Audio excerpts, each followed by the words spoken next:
ನಾಳೆ ಭೂಮಿ ಹುಣ್ಣಿಮೆ ಇದೆ ಅಲ್ಲ, ನಂಗೆ ಇನ್ನೊಂದು ಕತೆ ನೆನಪಾಗ್ತಿದೆ, ಹೇಳ. ದುರಾಸೆಯ ಫಲ ಅಂತ ಕತೆ ಹೆಸರು. ಒಂದೂರಲ್ಲಿ ಒಬ್ಬ ರೈತ ಇದ್ದ. ಅವನ ಹತ್ರ ಒಂದು ಬಾತುಕೋಳಿ ಇತ್ತು. ಆ ಬಾತುಕೋಳಿ ದಿನಾಗಳು ಒಂದು ಚಿನ್ನದ ಮೊಟ್ಟೆಯನ್ನ ಇಡ್ತಾ ಇತ್ತು. ಈ ದಿನ ಒಂದೊಂದ್ರಿಂದ ನನಗೇನು ಉಪಯೋಗ ಆಗತ್ತೆ, ಒಂದೇ ಸಾರಿ ಒಂದಿಷ್ಟು ಒಟ್ಟಿಗೆ ಮೊಟ್ಟೆಗಳು ಸಿಕ್ಕರೆ ನಾನು ಇನ್ನೂ ಎಲ್ಲ ಆಸೆಗಳನ್ನೆಲ್ಲ ನಾನು ಪೂರೈಸ್ಕೋಬೋದಲ್ಲ ಅಂತ ಅನ್ನಿಸ್ತು. ಏನು ಮಾಡ್ದ? ಕತ್ತು ಕೊಯ್ದು ಮೊಟ್ಟೆಗೋಸ್ಕರ ಹುಡುಕದ. ಅಲ್ಲಿದ್ದು ಒಂದೇ ಮೊಟ್ಟೆ, ಆ ದಿನದ ಒಂದು ಮೊಟ್ಟೆ ಮಾತ್ರ. ದೊಡ್ಡ ನನ್ನ ಮಗ ಅವನು, ಅರ್ಥ ಆಯ್ತು.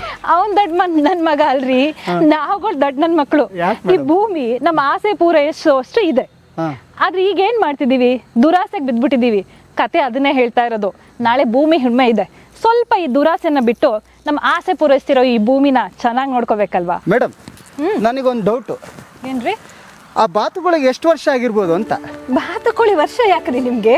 ಆ ರೈತನ ಹತ್ರ ಬಂಗಾರದ ಮೊಟ್ಟೆ ಇದೆಯಲ್ಲ, ಎಷ್ಟು ಸಂಗ್ರಹ ಆಗಿರ್ಬೋದು ಅಂತ. ರಜನೀಶ್, ನಿಜ ಮೇಡಮ್, ಎಷ್ಟು ವರ್ಷದಿಂದ ಹೇಳ್ದೆ ದುರಾಸೆ ಒಳ್ಳೇದಲ್ಲ ಅಂತ.